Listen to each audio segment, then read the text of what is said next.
உண்மையிலேயே அவனுடைய மிரட்டலில் சுவிக்ஷா கொஞ்சம் பயந்து போனாள். சிறிது நேரம் அமைதியாக அப்படியே நின்றவள் தன்னுடைய ஆட்களை அழைத்து கொண்டு உடனே அந்த இடத்தை விட்டு கிளம்பினாள். வெளியில் வந்து அவள் தனது பாடிகார்ட்ஸை பார்த்து, நீங்க 2 பேரும் ஸ்டார் சிட்டிக்கு போய் அபினவ் அவங்களோட ஆளுங்க எல்லாரையும் யாருக்கும் தெரியாம கவனிங்க. நீங்க திரும்ப வரும்போது விக்ரமை பத்தி ஏதாச்சும் தெரிஞ்சுக்கிட்டு தான் வரணும் என்று சொன்னாள். தனக்கு மனைவி இருப்பதாக விக்ரம் மிகவும் நம்பிக்கையுடன் கூறினான். ஆனால் அதை சுவிக்ஷாவால் ஏற்றுக்கொள்ள முடியவில்லை. அவள் மிகவும் பொறாமையாகவும் கோபமாகவும் உணர்ந்தாள். உனக்கு இதுக்கு முன்னாடி எத்தனை கல்யாணம் வேணாலும் ஆயிருக்கட்டும், ஆனா நான் உன்னை கண்டுபிடிச்ச நிமிஷத்திலிருந்து நீ எனக்கு தான் சொந்தம். நீ இல்லாம என்னால ஆதித்யா குடும்பத்துக்கு போக முடியாது. இதுக்கு நடுவுல யார் வந்தாலும் அவங்க எல்லாருக்கும் சாவுதான் என்று ஆக்ரோஷமாக தனக்குள் சொல்லிக் கொண்டாள். சுவிக்ஷாவை பற்றி பெரிதாக எடுத்துக்கொள்ளாத விக்ரம் பீஸ்ட் டீமை எப்படி காலி செய்ய வேண்டும் என்பதில்தான் அவனுடைய எண்ணம் இருந்தது. அந்த சமயத்தில் லூசிஃபரையும் கிருஷ்ணா ஃபேமிலியை சேர்ந்த ஆட்கள் 3 பேரையும் அவர்களுடைய இடத்தில் டிராப் செய்துவிட்டு நேராக சுரபியை பார்க்க விக்ரம் அவளை அழைத்து கொண்டு ஸ்டார் சிட்டி பகுதியில் இருக்கும் ஒரு நல்ல ரெஸ்டாரண்ட்டுக்கு சென்றான். அது 12வது மாடியில் ஒரு ஆடம்பரமான அலங்கார பின்னணியுடன் கூடிய ரெஸ்டாரண்ட். அந்த இடத்தில் விக்ரம் மற்றும் சுரபிக்காக பிரத்யேகமாக ஒரு அழகான கிறிஸ்டல் டேபிள் ரெடி செய்து வைக்கப்பட்டு விதவிதமான உணவுகள் தயார் செய்யப்பட்டு வைக்கப்பட்டிருந்தது. விக்ரமும் சுரபியும் எதிரெதிரே உட்கார்ந்து பேசிக் கொண்டிருந்தார்கள். கம்பெனி ஏற்பாடுகள்லாம் எப்படி போகுது பேபி என்று விக்ரம் அவளை பார்த்து கேட்டான். உடனே சுரபி அவனை பார்த்து சிறு புன்னகை கொடுத்தாள். அவளது முகத்தில் சந்தோஷமும் நிம்மதியும் நிறைந்திருப்பது தெரிந்தது. எல்லாம் நல்லபடியா தான் போயிட்டு இருக்கு. கண்ணனும் துஷாரும் ரொம்பவே நல்லா ஒர்க் பண்றாங்க. அதனால நாம அதை பத்தி கவலைப்பட தேவையில்லை. அவங்களே எல்லாத்தையும் பண்ணிடுறாங்க என்று சொன்னாள் சுரபி. உடனே விக்ரம் அவளை பார்த்து லேசாக சிரித்துவிட்டு, எஸ், எல்லாத்தையும் அவங்க பார்த்துக்குவாங்க, நீ அதை நினைச்சு கவலைப்பட வேண்டாம். அப்புறம் ஆர்னமெண்ட் டிசைன்ஸ் எப்படி போச்சு என்று அவளை பார்த்து பேசிக்கொண்டே ஒரு ஃபிஷ் ஃப்ரையை எடுத்து அவளுடைய தட்டில் வைத்தான் விக்ரம். தேங்க்யூ என்று மெதுவாக சொன்ன சுரபி அவனை பார்த்து, நான் இன்னும் பார்க்கல, அந்த ஆர்னமெண்ட்ஸை பார்த்துட்டு சொல்றேன் என்று சொன்னாள். Very good. எப்பவும் கம்பெனியில் உனக்கு புரியாத ஏதாச்சும் பிரச்சனைகள் இருந்தா உடனே என்கிட்ட கொண்டு வா, நான் பார்த்துக்கிறேன் என்று விக்ரம் சாப்பிட்டு கொண்டே சொன்னான். ஓகே என்று சொல்லிவிட்டு லேசாக சிரித்தாள் சுரபி. இருவரும் பிசினஸ் சம்பந்தமாக சில விஷயங்களை பேசிக்கொண்டே சாப்பிட்டு கொண்டிருந்தார்கள். மும்பைக்கு வந்ததுலேருந்து நான் ரொம்பவே பிஸியாகவே இருக்கேன். சுரபி கூட டைம் ஸ்பெண்ட் பண்ண எனக்கு நேரமே கிடைக்கல. இன்னைக்கு நாங்கள் 2 பேரும் ஒன்றா இருக்கோம். முடிஞ்ச வரைக்கும் இன்னைக்கு அவ கூட இருக்கணும் என்று நினைத்த விக்ரம், பேபி நம்ம விசிட்டிங் ஸ்பாட்ஸ்க்கு போகலாமா என்று கேட்டான். ஓகே விக்ரம், இங்கே நிறைய அழகான இடங்கள் இருக்கு, எனக்கும் பார்க்கணுன்னு ஆசையாக இருக்கு. ஆனால் எனக்கு ஆர்னமெண்ட் சம்மந்தமாக கொஞ்சம் வேலை இருக்கே, அது இம்பார்ட்டன்ட் தானே, நான் உடனே அதை சரி பார்க்கணும், நமக்கு இன்னமும் கொஞ்ச நாள் தானே இருக்கு என்று சுரபி சொன்னாள். சரி, நம்ம எங்கே போகலான்னு நீ தான் டிசைட் பண்ணணும் என்று விக்ரம் சிரித்து கொண்டே சொன்னான். எங்கே இருந்தாலும் விக்ரம் சுரபியுடன் தான் இருக்கப் போகிறான். அவளுடன் இருப்பதே போதுமான சந்தோஷத்தை கொடுக்கும் என்று நினைத்தான் விக்ரம். சுரபி கொஞ்சம் தயங்கிக் கொண்டே, விக்ரம், இன்னைக்கு நான் அப்பா அம்மா கிட்ட கால் பண்ணி பேசினேன், அதை பற்றி உங்ககிட்ட ஒன்று சொல்லணும் என்று சொன்னாள்.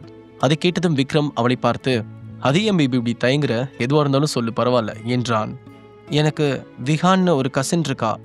அவள் எங்கள் மும்பைக்கு வந்து ஒரு நல்ல யூனிவர்சிட்டியில் படிக்கணும்னு ஆசைப்பட்றா. அவளுக்கு நம்மளை தவிர வேறு யாரையும் தெரியாது. அதனால அவள் கொஞ்ச நாளைக்கு நம்ம கூட தான் ஸ்டே பண்ணுவா. உண்மையை சொல்லணும்னா அவளுக்கு சென்னையிலேயே சீட் கிடைச்சது. ஆனால் அவள் இங்கே தான் படிக்கணும்னு ஆசைப்பட்றா. அவள் ரொம்ப நல்லவ, ரொம்ப மரியாதையான பொண்ணு, உனக்கு எந்த விதத்துலையும் இடைஞ்சலாக இருக்க மாட்டா என்று சொன்னாள் சுரபி. அதை கேட்டு விக்ரம் சிரித்து கொண்டே, இதெல்லாம் என்கிட்ட நீ கேட்கணுமா? கண்ணன் கிட்ட சொல்லு, அவன் இதெல்லாம் பண்ணி தருவான் என்று சொன்னான். விக்ரமும் இங்கே இருக்கும் கல்வி முறைக்கும் அவ்வளவாக சம்பந்தம் இல்லாவிட்டாலும் அந்த சீட்டுக்காக அவன் நிறைய பணம் செலவழிக்க தயாராக இருந்தான். அவன் சொன்னதை கேட்டு சுரபிக்கு ரொம்பவே சந்தோஷமாக இருந்தது. அந்த நேரத்தில் விக்ரமுக்கு ஒரு கால் வந்தது. போனை எடுத்து அட்டன் செய்ய, விக்ரம் சார், நான் கிருஷ்ணா ஃபேமிலியிலிருந்து பேசுறேன் என்று ஒரு குரல் கேட்டது. யாரு என்று விக்ரம் புரியாமல் கேட்டான். சார், கொஞ்ச நேரத்துக்கு முன்னாடி பீஸ்ட் டீம் கிட்ட இருந்து எங்களை காப்பாத்தினீங்களே, அதுல ஒருத்தன் தான் பேசுறேன். சுந்தர் தாத்தாவை போலீஸ் அரெஸ்ட் பண்ண வர்றதா கேள்விப்பட்டேன் என்று அவன் சொல்ல, என்ன சொல்ற, எதுக்காக சுந்தர் தாத்தாவை அரெஸ்ட் பண்ணணும் என்று விக்ரம் அதிர்ச்சியோடு கேட்க, விக்ரம் சார், அந்த பீஸ்ட் டீம் தலைவன் சக்ரு சுந்தர் தாத்தா பேர்ல அவங்க பண்ற இல்லீகல் விஷயத்தெல்லாம் போலீஸ்ல போட்டு கொடுத்துட்டான். அது மட்டும் இல்லாம சிட்டிக்கு வெளியில இருக்கிற சுந்தர் தாத்தாவுக்கு சொந்தமான வில்லாவில இருந்து 100 கிலோ போதைப் பொருட்களை போலீஸ் சீஸ் பண்ணிருக்காங்க. இது எல்லாமே அந்த சக்ருவோட வேலை தான் என்று சொன்னான். அதை கேட்க கேட்க விக்ரமுக்கு பயங்கரமான கோபம் வந்தது. சரி, சுந்தர் தாத்தாவை அரெஸ்ட் பண்ண யார் வந்துட்டு இருக்கா என்று கேட்க, இன்ஸ்பெக்டர் வேலுவும் அசிஸ்டன்ட் கமிஷனர் ராஜுவும் தான் வந்துட்டு இருக்காங்க என்று சொன்னான் கிருஷ்ணா குடும்பத்தை சேர்ந்த அந்த ஆள். சரி, நான் பாத்துக்கிறேன் என்று சொன்ன விக்ரம் சுரபியிடம், பேபி நீ சாப்பிட்டுக்கிட்டே இரு, நான் ஒரு முக்கியமான கால் பேசிட்டு வந்துடுறேன் என்று சொல்லி அசிஸ்டன்ட் கமிஷனர் ராஜுவின் நம்பருக்கு டயல் செய்து கொண்டே ரெஸ்ட் ரூமுக்கு போனான். ராஜுவின் போன் அட்டன் ஆனதும், ஏசி சார், நான் விக்ரம் பேசுறேன், எதுக்காக மிஸ்டர் சுந்தர் கிருஷ்ணாவை அரெஸ்ட் பண்ண போறீங்க அங்க நடந்த குழப்பத்துக்கும் அவருக்கும் எந்த சம்மந்தமும் இல்ல. நீங்க அவரை பார்க்கறதுக்கு முன்னாடி முதல்ல என்ன வந்து மீட் பண்ணுங்க என்று சொன்னான். மிஸ்டர் விக்ரம், நீங்க எதுக்கு இதுல தலையிடுறீங்க? இது கிருஷ்ணா ஃபேமிலி சம்பந்தப்பட்ட விஷயம். நான் அவர்கிட்டயே டைரக்டா டீல் பண்ணிக்கிறேன் என்று ஏசி ராஜு சொல்ல, மிஸ்டர் ராஜு, அந்த சக்ரு உங்களுக்கு எவ்வளவு கொடுத்தான் என்று கொஞ்சம் மிரட்டும் தொனியில் கேட்டான் விக்ரம். அதை கேட்டு கொஞ்சம் ஆடி போன ராஜு, ஹலோ, நீங்க என்ன சொல்றீங்க? தேவையில்லாம என்னோட பேர்ல களங்கத்தை ஏற்படுத்தணும்னு நினைக்கிறீங்களா என்று கோபமாக கேட்க, மிஸ்டர் ராஜு, எனக்கு எல்லாமே தெரியும். ஹார்பர்ல இருக்கிற சக்ரு கிட்ட நீங்க போன்ல பேசின விஷயம், அவங்கிட்ட நீங்க பேரம் பேசினதுக்கான எல்லா எவிடன்ஸும் என்கிட்ட இருக்கு. இதை மட்டும் நான் பிரஸ்க்கு ரிலீஸ் பண்ண என்று மிரட்ட, விக்ரம், நீங்க என்ன பேசிட்டு இருக்கீங்கன்னு எனக்கு எதுவுமே புரியல என்று தடுமாறிய குரலுடன் பேசினார் ராஜு. இதுக்கு மேலேயும் நடிச்சு என்னோட பொறுமையை ரொம்ப சோதிக்காதீங்க ராஜு என்று விக்ரம் கோபமாக சொல்ல, ஏசி ராஜு காரை நிறுத்த சொல்லி போனை எடுத்துக்கொண்டு தனியாக வந்தார். மிஸ்டர் விக்ரம், சுந்தர் கிருஷ்ணா மேல போதைப் பொருள் கேஸ் போட்டு அவரை அரெஸ்ட் பண்ண சொல்லியும், போற வழியில அவரை கொன்னுட்டு அந்த பழியை உங்க மேல போட சொல்லியும் அந்த சக்ரு எனக்கு 25 லட்சம் பணம் கொடுத்தான். பீஸ்ட் டீமை பத்தி நான் கேள்விப்பட்டிருக்கேன். அவங்களை எதிர்த்து என்னால எதுவும் பண்ண முடியாது. எனக்கு பொண்டாட்டி குழந்தைங்களா இருக்காங்க. அதனாலதான் வேற வழி இல்லாம அவன் சொன்னதுக்கு நான் சம்மதிச்சிட்டேன். தயவு செஞ்சு பிரஸ்ல எதையும் ரிலீஸ் பண்ணிடாதீங்க. இன்னும் கொஞ்ச நாள்ல எனக்கு கமிஷனரா ப்ரமோஷன் கிடைக்க போகுது. இந்த டைம்ல என் மேல பிளாக் மார்க் விழுந்தா என்னோட மொத்த கெரியரும் க்ளோஸ் ஆயிடும் என்று கெஞ்சும் தொனியில் சொன்னார் ராஜு. இன்ஃபர்மேஷன் கொடுத்ததுக்கு தேங்க்யூ மிஸ்டர் ராஜு. ஆக்சுவலா உங்களை பத்தி எந்த எவிடன்ஸும் என்கிட்ட இல்ல. சும்மா உங்களை மிரட்டி பார்த்தேன். ஆனா இப்போ எல்லா உண்மையையும் என்கிட்ட சொல்லி நீங்களே எவிடன்ஸை உருவாக்கி கொடுத்துட்டீங்க. நீங்க பேசின அத்தனை விஷயமும் என் போன்ல ரெக்கார்ட் ஆயிருக்கு. உங்களோட கார் கிருஷ்ணா ஃபேமிலி வீட்டு பக்கம் போச்சு. அதுக்கப்புறம் வேலை போய் மானம் மரியாதை போய் உங்க குடும்பத்தோட எங்கேயாவது கண் காணாத இடத்துக்கு ஓடி போக வேண்டிய நிலைமை வந்துடும் என்று சொன்னான் விக்ரம். அதை கேட்டு ஏசி ராஜுவுக்கு முகமெல்லாம் உயர்த்தது. விக்ரம் இப்படி ஒரு ட்ரிக் செய்து தன்னை ஏமாற்றுவான் என்று அவர் கொஞ்சமும் நினைத்து பார்க்கவில்லை. மிஸ்டர் விக்ரம், என்னோட இடத்துல இருந்து யோசிச்சு பாருங்க.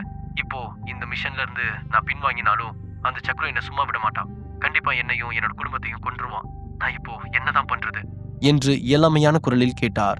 உங்களோட மொத்த டீமையும் திருப்பி அனுப்பிட்டு நான் சொல்ற லொகேஷனுக்கு வாங்க என்று சொன்ன விக்ரம் போனை கட் செய்துவிட்டு மீண்டும் சுரபியிடம் வந்தான். என்ன விக்ரம், ஏதாச்சும் பிரச்சனையா என்று சுரபி கேட்க, விக்ரம் கொஞ்சம் தயங்கி கொண்டே, ஆமா பேபி, கொஞ்சம் எமர்ஜென்சி, நான் உடனே போகணும். ஆனா உன் கூட கொஞ்சம் நேரம் கூட டைம் பண்ண முடியலன்னு நினைக்கும் போதுதான் கொஞ்சம் ஃபீலிங்கா இருக்கு என்று சொன்னான்.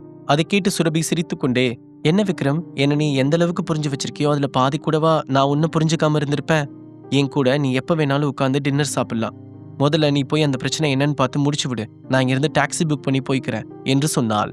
விக்ரமும் உடனே லேசாக சிரித்தபடி சுரபியின் தலையை தடவி கொடுத்து விட்டு அந்த இடத்தில் இருந்து கிளம்பினான். மும்பை சிட்டியை விட்டு 15 கிலோமீட்டர் தள்ளி தனியாக ஒரு பாலடைந்த ஃபேக்டரிக்கு விக்ரம் சென்றபோது அங்கே ஏற்கனவே ஏசி ராஜுவும் இன்ஸ்பெக்டர் வேலுவும் காத்து கொண்டிருந்தார்கள். விக்ரம் அங்கே சென்றதும், இவர் எதுக்காக கூட்டிட்டு வந்தீங்க என்று இன்ஸ்பெக்டரை கை காட்டி கேட்க, சார், அவரும் என்னோட கூட்டுதான் என்று சொல்ல, விக்ரம் அவர்கள் இருவரையும் மாறி மாறி பார்த்து முறைத்தான். பணம் கொடுத்தா என்ன வேணாலும் பண்ணுவீங்கல்ல?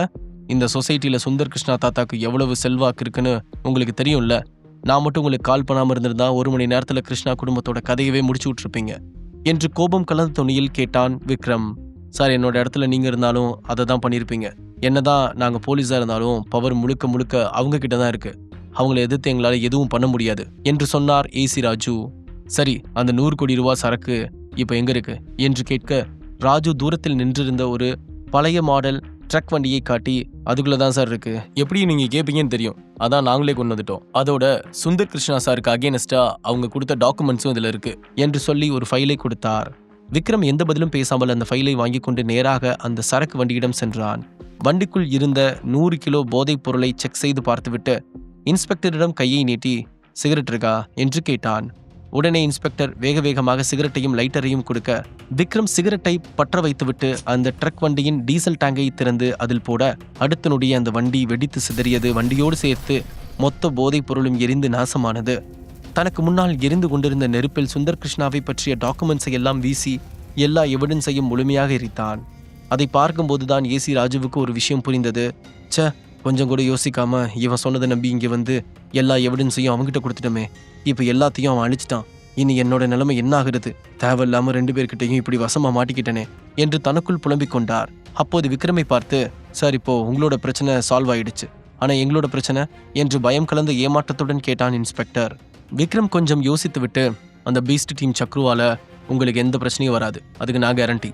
அதை தாண்டி நான் உங்க 2 பேருக்குமே ஒரு வாழ்நாளில் சம்பாதிக்க முடியாத பணத்தை கொடுக்குறேன். அதை எடுத்துக்கிட்டு நீங்க ஊரை விட்டே ஓடினாலும் சரி, இல்லை வேலையில் இருந்துக்கிட்டே அதை அனுபவிச்சுக்கிட்டாலும் சரி, அது உங்க சாமர்த்தியம் என்று சொன்னான். அதை கேட்டதுமே இருவருக்கும் பெரிய ஆர்வம் ஏற்பட்டது. சக்ரு தங்களுக்கு 25 லட்சம் கொடுத்தான். விக்ரமிடமிருந்து எப்படியும் ஒரு 50 லட்சமாவது வரும் என்று எதிர்பார்த்தார்கள்.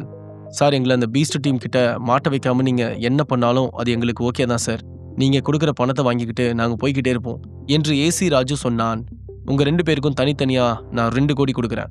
ஆனா அதுக்கு உங்ககிட்ட இருந்து எனக்கு ஒரு காரியம் ஆகணும் என்று சொன்னான் விக்ரம்.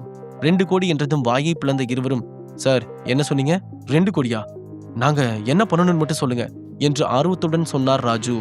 போன மாசத்துல தீவிரவாதிகள் கிட்ட இருந்து நீங்க 2 கிலோ எக்ஸ்ப்ளோசிவை கண்டுபிடிச்சிங்கல்ல, கோர்ட்டு கூட டிஸ்போசல் ஸ்குவாடை வச்சு அந்த பாம்பை அழிக்க சொல்லி ஆர்டர் போட்டாங்களே, அதை நீங்க இன்னமும் பண்ணி முடிக்கலன்னு எனக்கு தெரியும். எனக்கு அந்த பாம் வேணும் என்று சொன்னான் விக்ரம். அதை கேட்டு இருவரும் ஆடி போனார்கள். சார், அந்த விஷயத்துல நாங்க கை வச்சா காலம் முழுக்க நான் ஜெயில களிதான் தின்னணும் என்று இன்ஸ்பெக்டர் அதிர்ச்சியுடன் சொல்ல, 2 பேருக்கும் சேர்த்து 10 கோடி தர்றேன் என்று சொன்னான் விக்ரம். அது அவர்களுக்கு இன்னமும் வியப்பை ஏற்படுத்தியது. 10 கோடி அவர்களின் வாழ்க்கையிலேயே நினைத்து பார்க்க முடியாத ஒரு பணம். அதை கேட்டதுமே ஏசி ராஜுவின் மனது மாறிவிட்டது. சார், அதை நாங்க எப்படியாவது எடுத்து கொடுக்குறோம். ஆனா அதை வச்சு நீங்க என்ன பண்ண போறீங்கன்னு தெரிஞ்சுக்கலாமா என்று தயங்கிக் கொண்டே கேட்க, பெருசா ஒன்றும் இல்லை. அந்த பீஸ்ட் கேங் ஹார்பர் பக்கத்துல கடலுக்குள்ள 3 கண்டெய்னர் முழுக்க போதைப் பொருளை பதுக்கி வச்சிருக்காங்க. அதை மொத்தமா அழிக்கணும். அதுக்காக தான் கேட்கிறேன் என்று சொன்னான் விக்ரம். அதை கேட்டு இருவரும் ஒருவரை ஒருவர் பார்த்து கொண்டார்கள். உண்மையிலேயே அதை வச்சு நான் வேற எதுவும் பண்ண போறது கிடையாது. நீங்க என்ன நம்பலாம். நான் இதை வெடிக்க வைக்க போற இடத்துல ஒரு ஆயில் டேங்க் ஏத்திட்டு வர்ற இன்னொரு கப்பல் இருக்கு. அந்த டேங்க் வெடிச்சு தான் இப்படி ஆச்சுன்னு ஈஸியா பிரச்சனையை முடிச்சிடலாம் என்று விக்ரம் சொன்னான். அதற்கு இன்ஸ்பெக்டர் ஏதோ சொல்ல வர, கவலைப்படாதீங்க, அந்த ஆயில் டேங்க் கப்பலும் பீஸ்ட் டீமுக்கு சொந்தமானது தான். அந்த கப்பல்ல இருக்கிற ஆயில் டேங்க்ஸ்ல வச்சுதான் இவங்க மொத்த சரக்கையும் இந்தியா முழுக்க டிஸ்ட்ரிபியூட் பண்ண பிளான் பண்ணிருக்காங்க என்று விக்ரம் சொன்னான். ஆரம்பத்தில் கொஞ்சம் தயங்கிய இருவரும் ஆளுக்கு 5 கோடி ரூபாய் பணம் கிடைக்கப் போகிறது என்று தெரிந்ததும் உடனே சம்மதம் தெரிவித்து விட்டார்கள். ஆமா சார், நீங்க எதுக்காக இவ்வளவு ரிஸ்க் எடுத்து அந்த கிருஷ்ணா ஃபேமிலியை காப்பாற்ற ட்ரை பண்றீங்கன்னு தெரிஞ்சுக்கலாமா? கிருஷ்ணா ஃபேமிலிக்கும் உங்களுக்கும் என்ன சம்பந்தம் என்று ஏசி ராஜு கேட்க, விக்ரம் சிரித்துக்கொண்டே, நான் தான் கிருஷ்ணா ஃபேமிலியோட தலைவன் என்று சொன்னான். அந்த விஷயம் அவர்களுக்கு மேலும் வியப்படைய செய்தது. முழு கதையையும் கேட்டு மகிழ பாக்கெட் FM ஆப்பை டவுன்லோட் செய்யுங்கள். லிங்க் டிஸ்கிரிப்ஷனில் கொடுக்கப்பட்டுள்ளது.